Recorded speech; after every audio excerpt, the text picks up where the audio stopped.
Hi guys, तर तुम्ही बघू शकता मी आले होते इचलकरंजीमध्ये दिवाणा सेलमध्ये. मी एकटी नव्हते, राम त्यांच्या मम्मीसोबत आले होते आणि बघू शकता आम्ही सुंदर सुंदर वस्तूसुद्धा इथं पाहिल्या.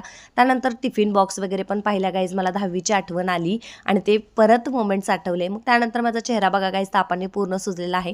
असंच जाता जाता आम्हाला परत स्वामींचा फोटोसुद्धा दिसला, तो पण कॅप्चर केला आणि दर्शन झालं असं म्हटलं तरी चालेल. मग त्यानंतर गाईज तुम्ही बघू शकता घरगुती वापरासाठी भरपूर अशा वस्तू इथे होत्या. मग त्यानंतर फायनली आम्ही आमचं गिफ्ट घेऊन घरी निघालो आणि नेक्स्ट डे गाईज सकाळी 7 वाजले होते, तेव्हा आम्ही स्टॉपवर येऊन थांबलो होतो. 8 वाजले तरी बस नव्हती. सो फायनली आम्हाला बस निघाल्याने आम्ही निघालो बनट्टीसाठी गाईज. आणि बनट्टीमध्ये काकींच्या बहिणीचं लग्न होतं.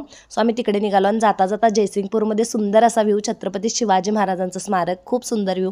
त्यानंतर बघू शकता गाईज पूल होता आणि पाणी वगैरे बघू शकता तुम्ही कशा पद्धतीनं आहे. मग त्यानंतर गाडीमध्ये भूक खूप लागली होती गाईज, त्यामुळे आम्ही थोडे शेंगदाणे वगैरे खाल्ले.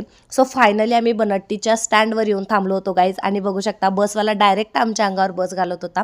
पण ठीक आहे. सो नेक्स्ट पार्ट गाईज उद्या येईल. तोपर्यंत bye bye, take care guys.